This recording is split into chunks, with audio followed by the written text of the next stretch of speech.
Okay, great. So in a quick second, so what we'll do then is, Alexis, do you think for the recording we should have everybody on at the same time when I'm talking, or just have me on first? I think just you first. Okay, everybody turn off your video if you can. I mean, I am too. And then I'll call on you, and Alexis and Jenna will be behind the scenes. And so we'll get started now. Turn on our camera when you call on us. Yes. And make sure to mute.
Hi, everyone. My name is Stephanie Trong. I'm with The Patient Story, and I just wanted to first say welcome. We are so glad you could join us for this live discussion tonight on CLL, SLL, and this really big topic, of course, of watch and wait, or as many of you call it, watch and worry, or worry and wait. We have incredible speakers tonight, but before we go there, I want to just do a quick introduction.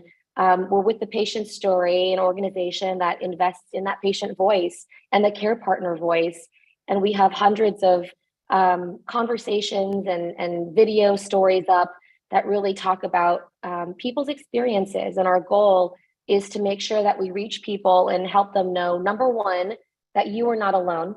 And number two, we hope to be able to help empower you in your care. And for you tonight, of course, in CLL and SLL. And as you saw there briefly, we do partnerships with a lot of different groups, with the Leukemia and Lymphoma Society, and with tonight with two amazing CLL support advocates, Jeff Bollider and Michelle Nadine Baker.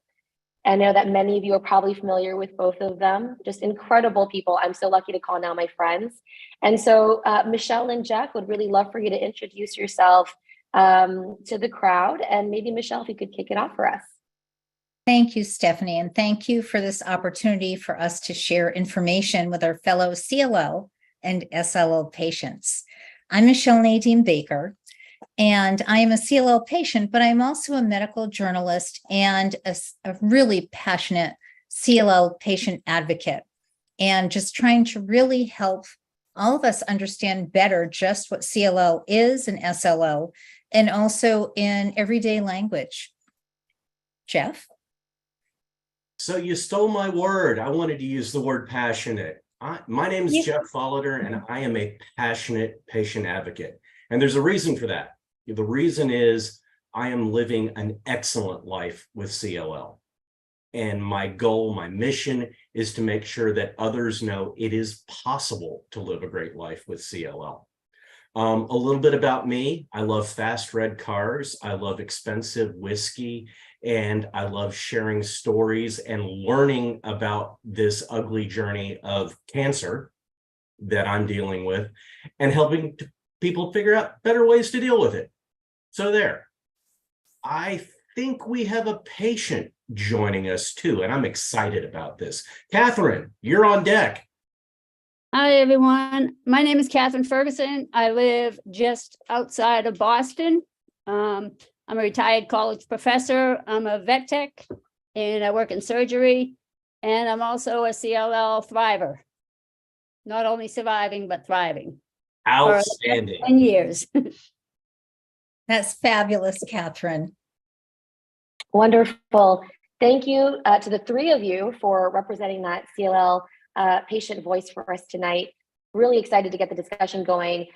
First now, we're gonna now introduce our incredible medical expert guest speaker tonight, Dr. Carrie Rogers. Dr. Rogers, we've been able to work with many times. We're so lucky to have her back on. Dr. Rogers, could you do a quick introduction of yourself? Sure. And thank you for having me. I just love doing this type of thing. And I really enjoy talking to my patients in clinic, and I enjoy talking about CLL in general. So this is always fun. So I'm a hematologist, I'm a physician scientist, and I'm an associate professor in the Division of Hematology at The Ohio State University. So I see people with both CLL and hairy cell leukemia in my clinic and do research mainly in investigational therapeutics. And I really just enjoy talking about CLL with people, but I also really enjoy college football and was just reminded it's only 3.5 months or so until we have college football back. So. I love that. Yeah, before everyone joined, we were having a very intense discussion because Dr. Rogers represents a lot of the Midwest, Northwestern undergrad, Michigan State residency, and then the Ohio State. No. University of Michigan, and yes, residency. University of Michigan. Yeah. Ooh, big difference. Yes. Yeah. Thank you for that. So we won't talk about college football tonight, but what we are going to talk about tonight is something that, of course, impacts everyone who's joining us tonight. And I wanted to just quickly go over the structure. We are going to have three main sections here. We're going to cover the initial watch and wait. We're going to talk about the mental and emotional, health and care aspect of this experience, which I know is really important. And then we're going to talk about, moving from active surveillance into time to treat, which of course has a ton of questions too. Our goal is then to dedicate about 5 to 10 minutes to Q&A. We have a lot of pre-submitted questions. And if you have any questions, please feel free to ask it in our Q&A section. You can find that button below. Also, don't forget, while we have Dr. Rogers on, this is not individual medical advice for anybody. This is just really a discussion to help you understand maybe what you can bring to your own experience and maybe questions you can ask your own doctor and medical team. So with all that covered, I'm going to go ahead and introduce Michelle again, Michelle Nadine Baker, to start us off tonight. Thank you, Michelle. I am so excited about tonight's program and that we get to speak with Dr. Rogers. So thank you. And by the way, go BC. I know we're talking about the Midwest, but there is the Northeast too. So we're going to start off with a poll so that we can understand our audience better, so that we can ask questions based on who we have. on what describes you the best. So here is your first live poll. Please, it'll pop up on the screen, but we hope that you answer this, and then we'll give you the results pretty quickly. So here it is. What describes you best as a patient? If we can see the poll, please, on the screen. Are you a new patient and in watch and wait? Are you in your first line of treatment?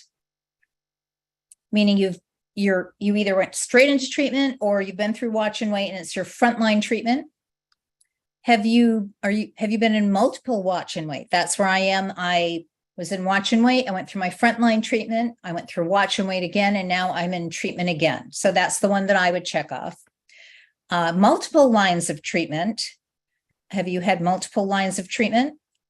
And the other option is, are you a care partner or caregiver?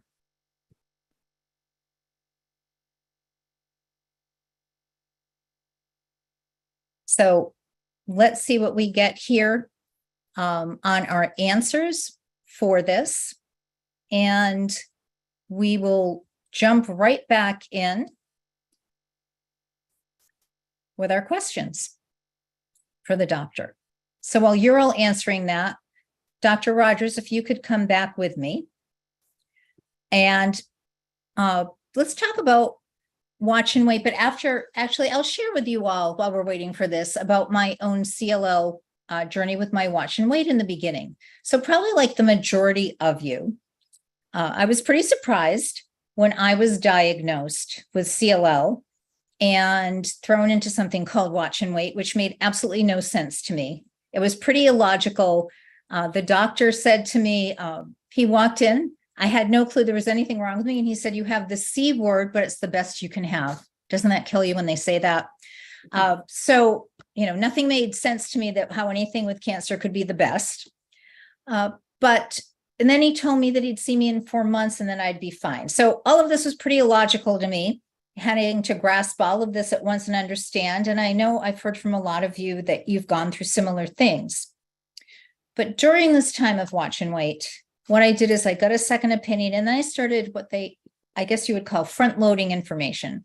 I was trying to find out the most credible places to go for information, but also the most current. And that's something we have to watch out for with Dr. Google. So I learned Dr. Google is not necessarily the doctor you want to listen to, and also to go to find where we can find some credible answers. And so in that time, I also found great CLL specialists, the latest in treatment, and it's good to stay on top of what those treatments are.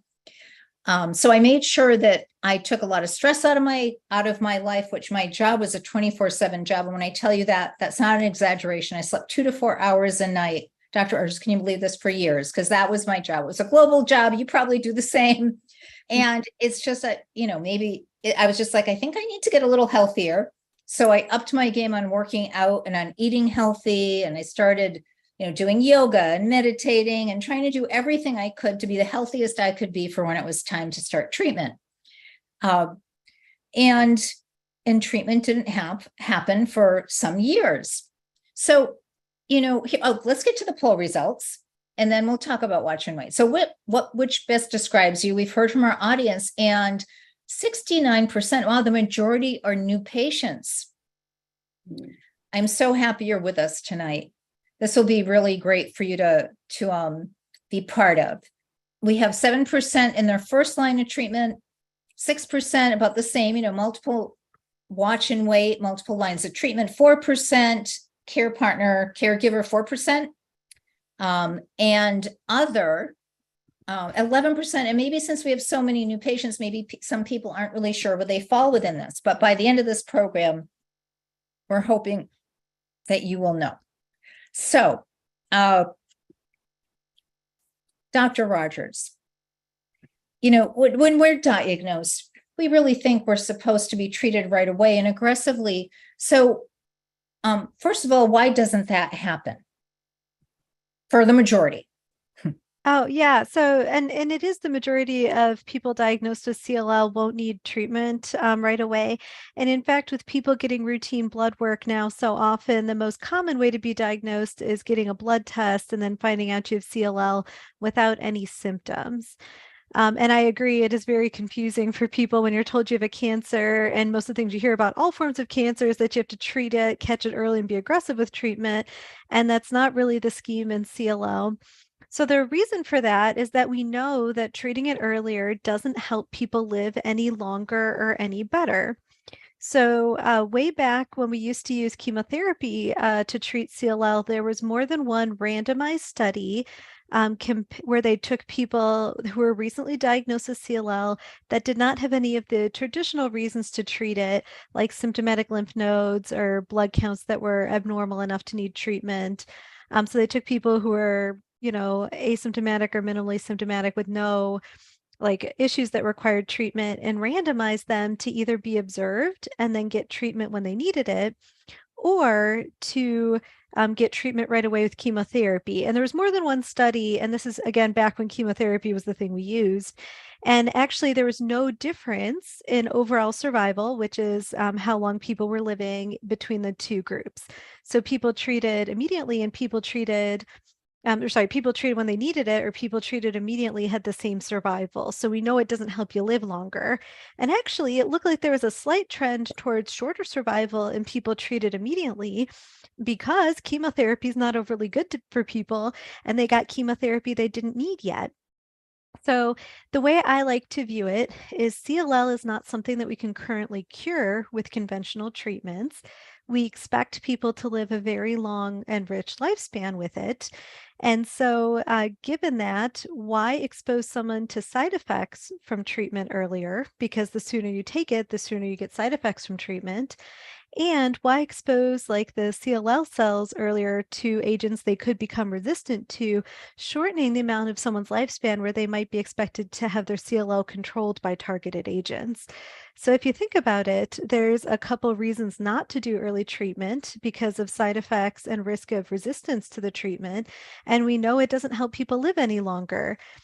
And in fact, it might help them live worse if they're getting side effects. So that's like the rationale on the science side behind watch and wait, which I like to call observation. Thank you. Oh, I'm trying to turn, here we go. I'm having some issues. Here we go, trying to start my video. If someone else can, Doctor, thank you so much. I do have a follow-up question, and I'm sorry in that I'm having some problems with my video there. No, we got you back. So, I've been having issues with my technology all day. So sorry, folks, about that. So do you know, is there a percentage of people that goes immediately into treatment? Yeah, that's a good question. I do think that percentage has probably decreased over the years. So I'm sure someone has looked at that as a straight percentage, but I'm not sure that really applies anymore. But it is really the vast majority of people that are in watch and wait, at least for some time. It's a much, much less common thing to need treatment immediately. So let me play back a little bit because I've listened to this and I've been dealing with this for 13 years. And it still doesn't seep into my brain. 13 years ago, I was diagnosed with CLL. I knew the exact type of CLL that I had. And my doctor told me, we're not going to do anything. And I was gobsmacked. And yes, I really wanted to use that word today. It didn't make sense. From day one, we're all taught, okay, cancer, detect it early, find out it's there, attack it, beat it into submission, and go have a nice, long, wonderful life. Okay, fine. I was told that. And you guys sold me really, really well on that. And then it was time for treatment. And I did the treatment and I got 6.5-ish years of really great remission. And then I relapsed and I'm back in watch and wait. And I still don't understand why, with all the new cool stuff we've got going, why aren't we treating this earlier? Why aren't we doing something faster, stronger? I mean, we've been polite. We call it watch and wait. Yeah. Some patients call it watch and worry. Other patients have much uglier names for it. What's the deal? I mean, there's a couple of reasons for that. I will say, though, as a scientific question, they are repeating some of these studies with the newer drugs to see if this is still true, that it doesn't improve survival for people, which is how long they live with their CLL, to treat early. So those studies are are being done. The German CLL study group has one with ibrutinib as an early intervention. And then there's one that's occurring in the United States called Evolve, that's looking at venetoclax obinutuzumab either immediately or delayed. So we will get more information about that. Those will take, because people live so long, it will take over a decade or more to see if there's a survival difference because people don't die, which is great, you know. I think that when you think about other types of cancers like colon cancers or breast cancers, the reason to find them early is that you can cure them. And if you don't find them and treat them earlier, people die of them. When you're looking at CLL, you've got a lot of people who, even though they have it, are unlikely to die of it. That's not everybody, but a lot of people, you know, are unlikely to die of it. And we can't cure it. So you don't get to do treatment and go back to whatever indefinitely, right? So if you do treatment now, even with our newer drugs, these still have side effects. Anyone that thinks they're getting a treatment with no side effects, you never get anything for free, right? So you know, why expose someone to risks of high blood pressure, diarrhea, you know, and then also we know that once you start exposing CLL cells to these targeted agents we use, there's an amount of time that the disease will respond before the cells become resistant and their CLL comes back. So if you start treatment 5 years before you had to, that's 5 less years where someone's CLL could be controlled by that drug. So you might actually shorten someone's lifespan by giving them a drug that you didn't have to by either causing a severe side effect or causing their cancer cells to become resistant earlier.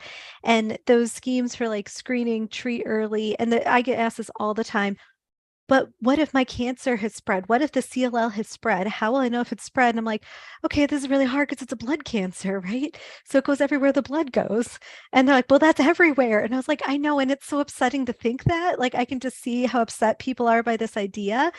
But for CLL, it's actually okay. You know, we expect it to be everywhere the blood can go, and that doesn't make it any less treatable or make our therapies any less effective. So these conventional things that apply to solid tumors are not really the same as applied to these blood cancers. And then there's a huge difference between aggressive cancers that can be cured or cause symptoms immediately and some of these cancers. And just for context, I like to think I'm really old now. I'm potentially not that old. But I have some patients that were diagnosed with CLL when I was in high school and have never needed treatment. And it's been over 20 years, actually over 25 now. I'm getting old. So, you know, and if it's hard to say that you can improve someone's life by treating early and aggressively when the last 2+ decades have been them living their lives without anything hurting them from the CLL. So when you see that, then you think, you know, it's not a good idea to expose these people to things they don't need. You can't improve on feeling well, right? So we're going to queue up Michelle now, because what we've been talking about is literally the most debilitating part of CLL for me, is the mental burden of this. I mean, we can be candid with each other. Watch and wait is not a normal thing for anyone. And when you're told you have cancer and you're told you're going to watch, you're going to wait, you're going to have to be vigilant, you're going to have to go into observation mode, that becomes a mental burden. I will admit that I did not deal with that mental burden very well when I first went through watch and wait. What about you, Michelle? I mean, how did the whole situation work for you? That's when I met you, is when I was just like, and basically it was just like, and Jeff had been through treatment. I'm like, how did you do this? It's like, you know, for me, I felt like I didn't have control over what my own body was doing. And that is really difficult, especially for someone like myself who really likes to be in control of things. But it's just like, you know, I think I'm doing everything I can. Is there anything more I can do? No, there really isn't. And it just doesn't matter. And that is so difficult. And also, you know, my dad passed away from mesothelioma, lung cancer. He was diagnosed, and in 2 weeks he died. So it's just like, to me, that's like, you don't treat. Oh my gosh, that's what happens. So yeah, it's I got all worked up there from when I was going through it the first time. It really, because you really don't know what it looks like. You don't know what it's like. It's I don't know. I'd say it's a little different the second time around, but it isn't, it isn't. Because you know a Okay. little more about it, but it's just like, yeah. Okay. So Catherine, you've heard two of us blabber about how we didn't do really well with watch and wait. How'd you deal with it? So I dealt with it about the same as you guys initially. When I was diagnosed, I was at one of the top hospitals in Boston, but when they said they weren't gonna treat it, I was like, oh my God, I'm gonna have to go to Dana-Farber. So I went for a second opinion over to Dana-Farber, and they told me pretty much the same thing. And I was like, God, because my personality is I'm a go-getter. I want the plan. I want to get it done. I want to get it started, and I want to get it ended. So for the first couple of weeks, I was it was probably all consuming for me, honestly. I could have went down the rabbit hole really quickly. I'd look at my dogs and I'd think, am I going to outlive them, or are they going to outlive me? But, pretty soon thereafter, I think, I kind of had an epiphany where one day I just thought, I could go out, walk off the curb tomorrow and get hit by a car. And then I've spent my last days on this earth worrying about when I might die somewhere down the line. So for me, that set something off in my head that, life is for living right now. And, none of us know what tomorrow brings. It's not a guaranteed for anybody. So for me, I try and just live my life. I'm basically an optimistic person in general by nature. So for me, I try and just believe that, I do the things that I can do for myself and stuff like that. I take care of myself. I listen to the doctors. I get my screenings. I do all the things I'm supposed to do and watch and wait. And, that's all I can do. And then I just continue to live my life. It's not always like that, but, for the most part, it's been after the initial probably few weeks when, it was just like a head slam against the wall. It's been better. And I have to say the second time around, it's been much better. Catherine, so you had something happen in your first watch and wait before your frontline treatment. Yes, I did. And it just amazes me that you still have this wonderful, fabulous attitude. But what did happen? I mean, so you can share with everyone, like in your journey during watch and wait, not to scare people, but also to help reassure them that, you can still be like you are and have a good attitude. Right. So when I was first diagnosed, I was diagnosed with intermediate markers. I wasn't high risk. I was intermediate on the genetic markers. And so I knew I was going to likely need treatment. What she couldn't tell me is when. So I knew that sooner or later, I wasn't going to be one of those people that was going to go, forever without needing treatment. And so around the 4-year mark, I started to get really anemic. I started getting really, really tired. I had a couple of nodes that were big, but that was it. Everything else, my platelets, my white blood count, everything else was perfectly fine. And we found out I was iron deficient. So I did iron infusions. It helped initially, but when we rechecked it again, like 2 months later, it had dropped again. And so we kind of assumed, because I didn't have any other symptoms other than I was anemic. We kind of assumed that it might be the CLL progressing at that point. And so I had a bone marrow biopsy done, and it came back as Hodgkin's lymphoma from a Richter's transformation. So Richter's transformation is when the CLL transforms into something much more aggressive. Usually it's not a Hodgkin's, usually it's something worse. So I actually got the better of the two. If you want to see, that's the optimism.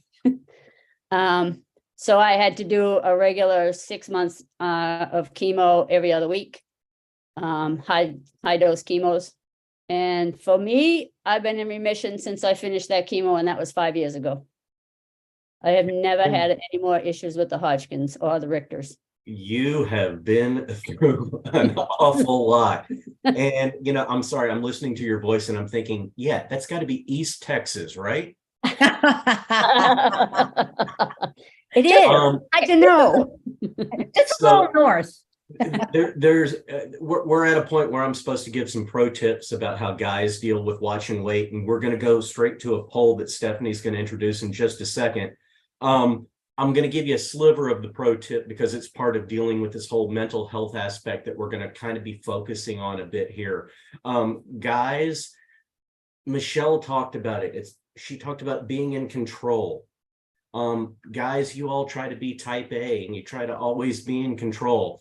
The answer is not always, I'm fine. the answer is not always, I'm good. You're going to need to learn how to talk to people. So with that, Stephanie, I think we have another poll. So we're talking about asking for help. Who did you reach out to for support after your diagnosis? And multiple choice is fine here. Did you seek out professional help? Maybe you signed up for an in-person support group. Maybe you got onto social media, Facebook, Instagram, and found an online support group. Maybe you just confided in friends and family. Maybe you found something else that worked out, or maybe you decided, I'm good. I did not seek out any support. Let us know what you did, and we'll get those results working for you in just a few moments. Michelle? I'm going to thank you, Jeff. And thanks for sharing that about the male viewpoint, and also those of us who like to be in control. That was great advice. I'm going to need you to talk to my husband, who doesn't have CLL, but in general about health. So, Dr. Rogers, what have you seen from your patients here about, the emotional, the mental health standpoint, how dealing with watch and wait, and what would you say to their care partners about this as well? Yeah, so actually, as you were saying that about like, don't just say, oh, I'm okay. I have people's partners all the time, like, will you just go ahead and tell her what's on your mind? Like, you need to actually tell people what's happening. And I was like, I'm here to listen to you about what's happening. So I observe that quite a bit.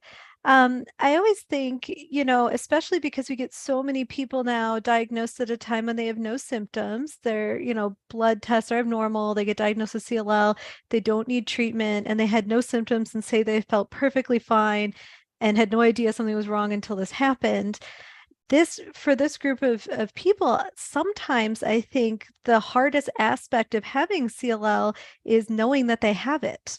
At least that's what I kind of imagine the experience might be. And I see people where the worst part of it for them is not physical symptoms, but it's living with knowing you have it. And I try to tell people, you're feeling well from this. I've said, based on the disease features, I don't expect this to be something that shortens your lifespan, even though you might need treatment at some point. Please don't let knowing you have this ruin your life. Like, don't let just knowing you have this ruin your life. And we have great programs here at Ohio State at the James, like psychosocial oncology, which is mental health professionals that can help with this. I try to offer what I can, but this is something that I don't have formal training in, helping people cope with some of these aspects, which really can be much more impactful in their lives than physical symptoms of CLL. I think that, like, people knowing they have it can actually be much harder for them than any physical symptoms they're experiencing. And I can see sometimes people that have spouses or partners or caregivers or people in their lives that come to them with clinic with them. It's really helpful because sometimes something, their friends, family, or loved ones are observing is something they choose to share during the visit. And that helps me know that there's something else that needs to be addressed. So, I think sometimes it can be hard for other people to know how to support their loved one that has CLL. And so I find that for the majority of people, help facilitate some of the communication in clinic and have been good. That's absolutely great. I'm sitting here giggling because, yes, I hear that story often. We've got the poll results up, and I am actually somewhat surprised to see that online support group got the biggest numbers. Michelle and I happen to run a rather large Facebook support group for CLL, so this is somewhat comforting to see that we are making a difference. I want to share just a little bit about my experience with watch and wait. This won't take long. I learned through going through all the questions and answers at the hospital that I chose that I wasn't being candid with my healthcare team. I believe the military says I was exhibiting a lack of candor. Well, the problem was I didn't know how to answer their questions. I didn't know what was important when they said, so what's going on? How are you dealing with things? Is there anything that we need to know about? Things like night sweats. I associated it with my love of Thai food. You eat too much hot chili, you're gonna sweat at night, right? No. Going through all of this watch and wait was learning how to communicate with my healthcare team. And not knowing what was going to be the tripwire for treatment meant that I was learning new things about communication. I started treatment when my doctors discovered that my fatigue had become so debilitating that I couldn't do the normal things that I needed to do in my daily life. I couldn't lift certain things. I couldn't stay awake long enough. I couldn't do this. I couldn't do that. That was the tripwire for, okay, watch and wait is now over. Now it's time to move into treatment. So explain to us what you're doing with all these questions and answers. What are you looking for? What is happening during this period? And what should the patients and their caregivers be looking out for? Yeah, so there's a few things that we always look for. Like we always check people's lymph nodes, but just because we found some lymph nodes, it's okay. It doesn't mean you need treatment. But if people notice a bunch of lymph nodes everywhere that's bothering them and keep getting bigger, then that might be important that we should do something to improve that for them. And then we look at the blood counts, which, people don't usually see their blood counts between visits that often. And so that's something that's really important. But in terms of what people tell us, it's always good to hear about how people are functioning, if they have things that are interfering with their professional leisure or preferred activities. If it's fatigue, if it's something else. We always ask about night sweats. And then I have someone's like, yeah, like while I'm going through menopause, I'm like, right, so that's cool. But then there's people with night sweats where like everyone in bed with them is wet. Like, they're wet, their wife is wet, the dog is wet, they had to change all the sheets. And you're like, boy, that's actually a problem. And it's hard because people don't know that we think there's a difference between, oh yeah, my neck got sweaty at night because they got hot, versus like everyone in the entire bed with me is soaked because I'm so sweaty. And so those are the things we try to figure out by asking questions when people like come see us. And so finding out about night sweats is fine, and we can help people determine what might be normal, like you were saying, the Thai food versus not really normal, right? Like, hey, that's not from Thai food. Fatigue is the hardest because there are so many things that can add to someone's fatigue. Every once in a while, we get someone that has fatigue that's really quite severe, and it's actually sleep apnea. So we get their sleep apnea treated, and they're like, oh, I feel like $1 million. And you're like, boy, I'm glad we didn't treat your CLL because of that, because it's not going to fix your sleep apnea, right? So part of what we do when symptoms are reported are not like, oh, you have fatigue, you need treatment, but like, hey, I have like more questions about what's going on, what might be causing that. I had someone say, I have fatigue, but I haven't slept, kind of like Michelle was saying, she only slept 2 to 4 hours a night, right? I was an intern once, I remember that, and of course people are tired when, they're busy and they have something going on like that. So a lot of the stuff we look for is not only like asking those questions, but like severity and follow-up questions about some of those symptoms. So I've got a great question that came in, and I have absolutely no clue how you're going to answer this because I don't know how. Are there any statistics on the average number of years on watch and wait for intermediate and high-risk patients, and maybe for the different mutations? Is there like some kind of expectation for watch and wait? Yes. So the answer is yes, there is.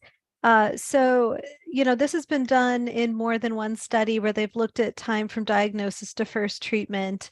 It's hard to like pinpoint from these studies what will happen to any one person, though. So these are studies that look at a group of people diagnosed with CLL and how long between the time they are diagnosed and treatment. Then they look at different disease features, so high risk features like deletion 17p in the CLL, low risk features like IGHV mutated status. And then they look at the median, which is, you can think of median a little bit like average. It's not exactly the same thing, but like the median number of time for like the 100 people in that group to start treatment. So for things like deletion 17p, The median in one study was around 1.5 years between diagnosis and needing treatment. But within that group, some people needed treatment right away. Some people didn't need treatment for 5 years. And then so there's a staging system called RISE staging that can help predict time to first treatment, but you never know what's going to happen for an individual person. So I try not to get people too wrapped up in that because you don't know how it's going to turn out for them. And I just crushes me when you tell people the median or the average time for something's going to happen, then they come back like, you said I would need treatment in 1.5 years. I'm like, I didn't, though. I tried very hard not to build that expectation. You know what I mean? That must be pretty hard for you because we all want to know. And, you can't blame us. It's like I would really like to know, but also, I mean, what we've all seen is it is such an odd disease, which is so hard to predict for you.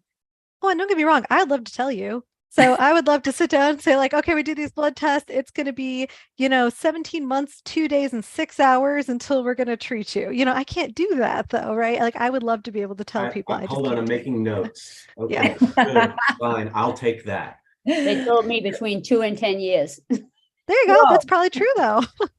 That's a good one. That was a good estimate. Yeah.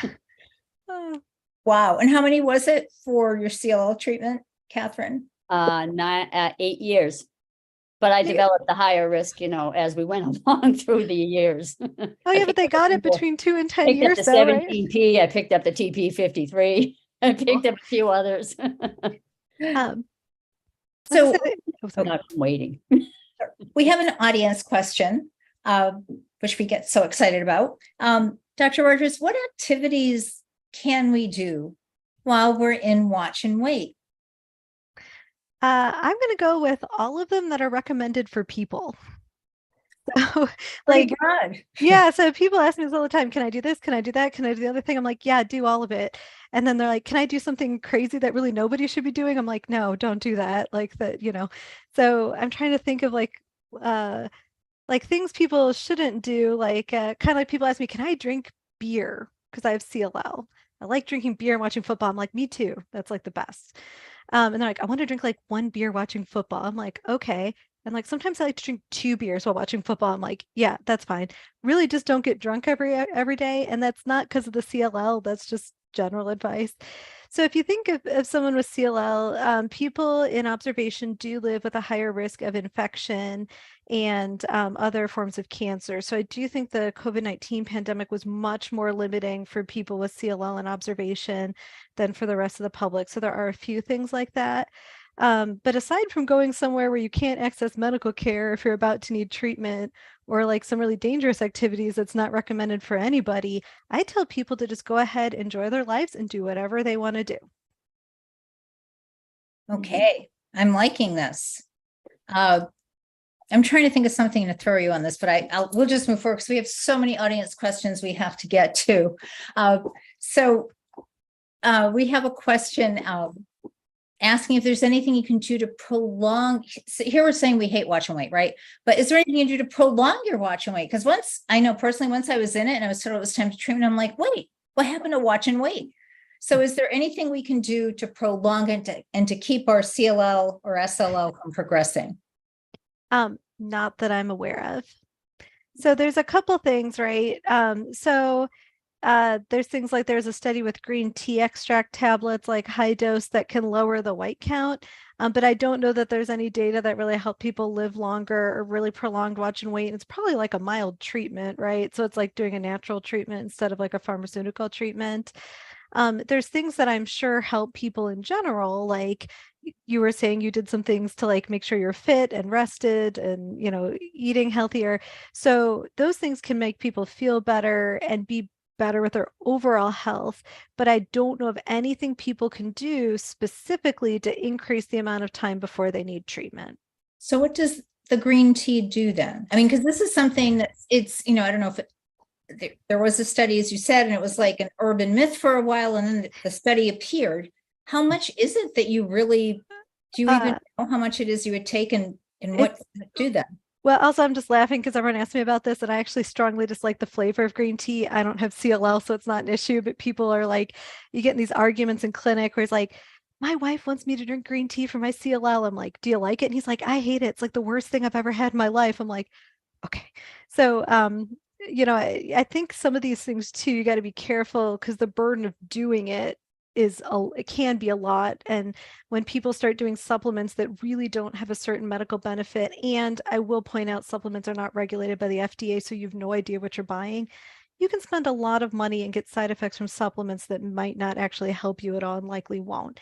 So green tea And- extract, oh, sorry, go ahead. Even D, like vitamins D and K2, did those help anything about those for us? Not that I know of for CLL. Vitamin D does have a variety of health benefits. If you're deficient, getting that replaced is important for like other health metrics. But I don't know of anything specific that will help the CLL.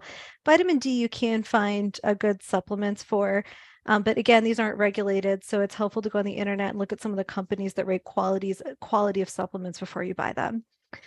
Jumping rope, does that help? I mean, that's fun. Exercise is good for people, right? But there's no data that jump rope actually helps, like the CLL probably won't help your joint health, but will help your cardiovascular health. But it doesn't do anything to impact the CLL specifically.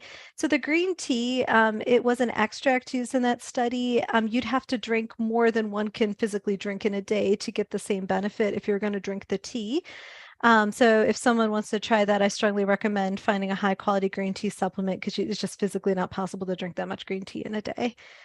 So, Jeff. So one of the things that I have learned through my 13 years of dealing with CLL, I finally believed my first CLL specialist. He said, I'm more worried about the comorbidities than I am the CLL. If you will actually put time and effort into taking care of those comorbidities, you'll actually make my job easier. So I have embraced that. And, I listened to the question, what are the things that we can do while we're in watch and wait? I know it's going to sound pedantic, but you can exercise more, you can eat better, you can eat less, you can do all the things that you need to do to reduce your comorbidities. And truthfully, there is no upper ceiling for it. Michelle and I were talking earlier today. I'm currently training for a marathon. I'm relapsed and training for a marathon. So yay. The question becomes, though, we're all doing all this diligent effort and watch and wait. What are you looking for to say, watch and wait's over? Now it's time to treat. Tell me about the tripwires. yeah, so the other thing, just to put some context to that, by the way, good for you for modifying your like other risk factors for your other health conditions, because that is something active everybody can do and watch and wait. And I would say more people with CLL take care of my clinic die of heart attacks than die of CLL. So just please keep that in mind. And there, of course, keeping up with cancer screenings and vaccines and stuff is very important. I like to think of it like this. There's a group of people where they have no symptoms, lymph nodes aren't big, blood counts look fine, and you say absolutely there's no reason whatsoever to treat this person. And there's no cutoff on white blood cell count where you need to do treatment. I do think if you get above 400 or 500, usually other reasons develop, and that's about time. But there's no cutoff like, oh no, my white count hit 50, we need treatment. That's not a thing. And yes, there is a thing with doubling, but that's only with higher white counts. So it's not like, oh, it went from 10 to 20, I need treatment. That's not a thing. So you can actually be very flexible with the white blood cell count. Don't think of a hard number there. Then there's people where you're like, oh, you know what? We could do treatment. The blood counts are going in the wrong direction. So you can see the hemoglobin and platelets are dropping, white counts going up, lymph nodes are getting big, but they're not actually really problematic for the person. Maybe they're having some fatigue. So there's kind of like, a window where you could say like treatment's reasonable. And then there's like, gosh, you really should have done treatment. Now you're getting blood transfusions and you feel terrible. And by the way, even people that wait a long time and do get sick from CLL because they waited a long time will be fine with treatment eventually. It's just a lot rougher to get that started. So don't think that, it's not possible to treat people that either didn't know they had CLL and were very sick when diagnosed, or, decided not to get treatment and waited longer than was probably comfortable for them. And that the span from, oh no, we shouldn't do treatment to, oh my gosh, we should have done this sooner. And especially for a first treatment can be over a year. Like you've got a very long window, and that gives you some time to decide along with your doctor what treatment's best for you and things like that. So it's uncommon that like you hit something and you need treatment tomorrow. It's more like an ongoing discussion for a while.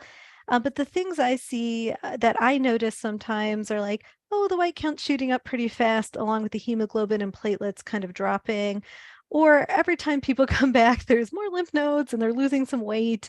There's a lot more lymph nodes, and you kind of see this trend happening. And then I do see some people that develop a lot of fatigue that suddenly starts to interfere with their personal and professional activities. And that would be a reason to say, like, boy, we should really do something before this really impairs your life more.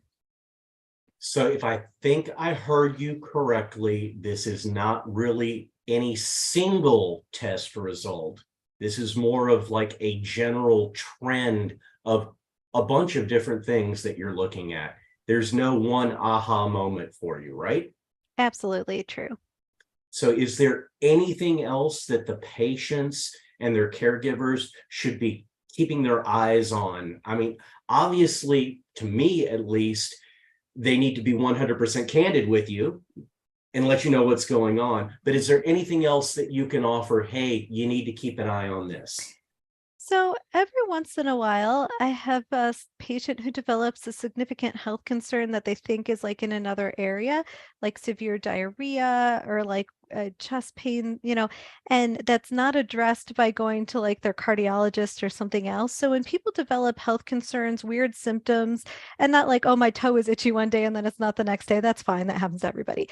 But something significant impact in their life, weird, that maybe other doctors they thought might help them with this can't figure it out. That is always something to check in and ask, like, hey, could this be related to CLL? Because there are some weird things that happen to people with CLL. And certainly the physician caring for anyone with CLL should be able to figure out, like, yes, this could be related. We need to figure it out. Or like, no, but I'm going to help you figure out like what specialist to see. So if anyone develops weird health concerns that are, really symptomatic or problematic that other doctors can't figure out, always a good chance that it, could be CLL related, and you should check in. Michelle, the questions are coming in. You've got a bunch of them.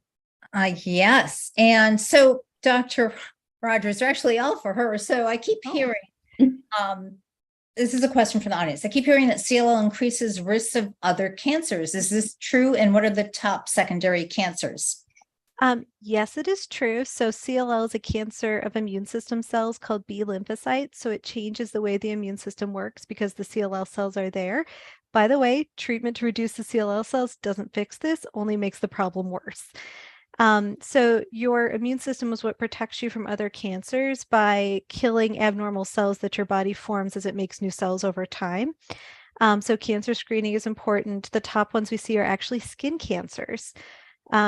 So skin cancers, and of course, lymphomas, as was pointed out earlier, do occur in people with CLL, but those are kind of related types of cancers. But skin cancer is actually one of the top ones. So I try to get everyone skin cancer screening. And how often do you suggest patients get those? Usually annually, and then the dermatologist will tell them if they need to come back sooner based on having prior skin cancers. Catherine, didn't you just have to have something removed? I did for the third time, but this one was benign, but I have had squamous cell taken off. I've had other early squamous cells taken off. I get screened every 6 months since I was diagnosed. So while we've got you talking, I have a question here specifically on fatigue. And since we've got a medical expert and we've got two people here who talk about fatigue all the time, I'd rather know how you dealt with fatigue. How do you deal with the drag of having a CLL diagnosis? So that was the worst part of it for me, honestly. I could deal with any of the other side effects, even when I just finished a clinical trial a year ago. So I've been undetectable MRD and in remission now for a year. And I feel so much better, but that fatigue, even during treatment, everybody said once you start treatment, the fatigue goes away, but I still had the fatigue even during treatment till I got off of the meds. I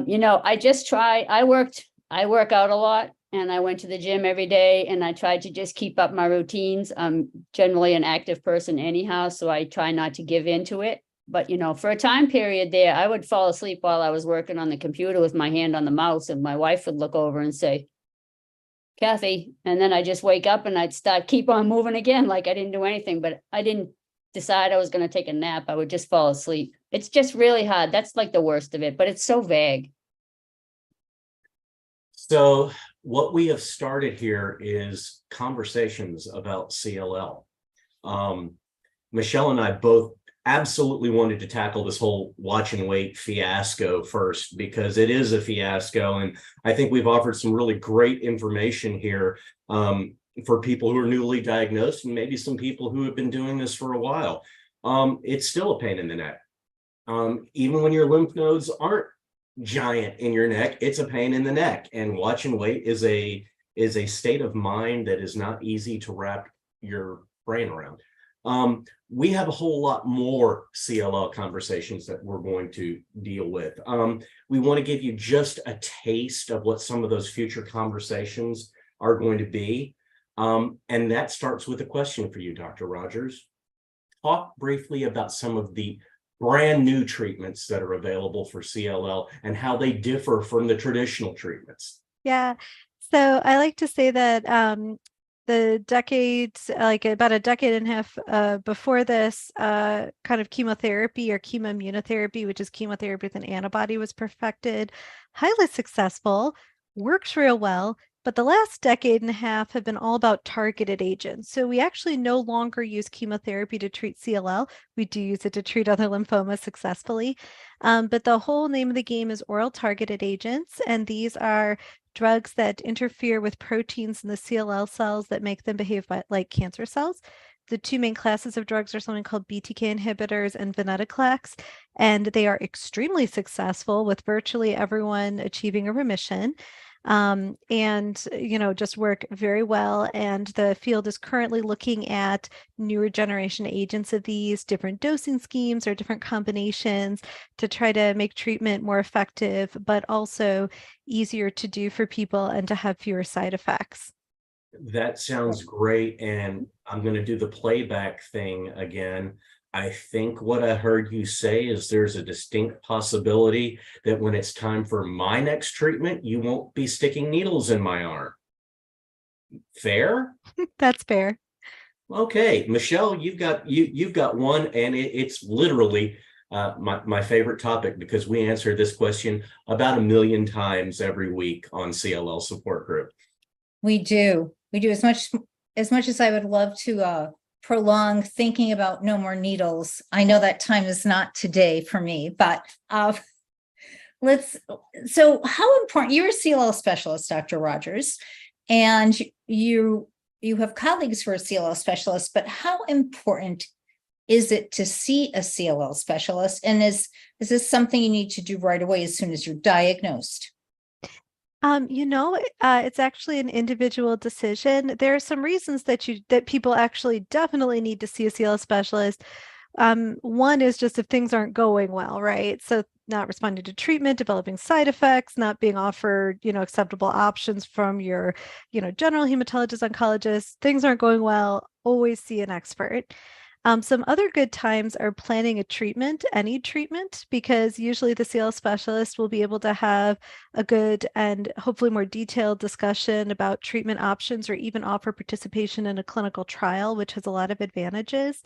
But this doesn't always have to be done at the time people are diagnosed, just because, if you're in watch and wait and you're happy with what's going on, it doesn't mean you have to run out and see a CLL specialist right away, especially if you don't live near a CLL specialist. If you live in Boston, it's very easy to go see, one of my colleagues at Dana-Farber, and other excellent doctors in that area. But if you live in rural Ohio or West Virginia, we get people that come from West Virginia. It's like a 3-hour drive, so it's a big burden to do that right away.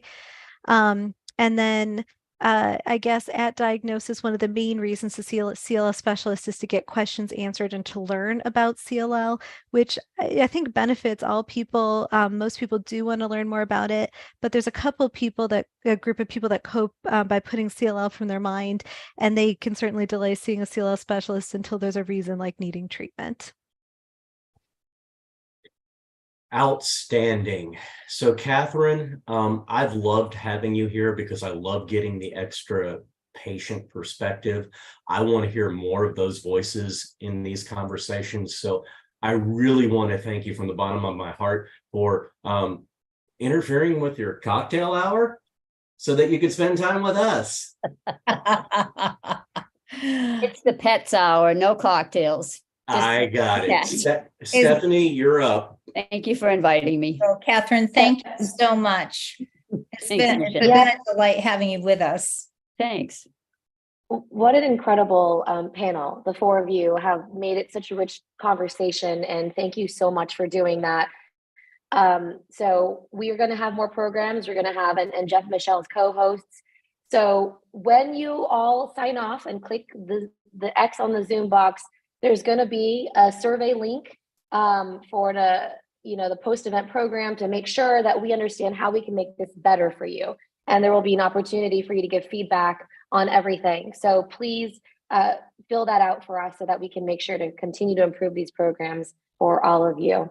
With that, Dr. Rogers, Catherine, Jeff, Michelle, and everyone who attended tonight, thank you so much for being here. And we look forward to more programs and more conversations together. I look forward Thank to it. you. Good night, everybody. Good Good night. night.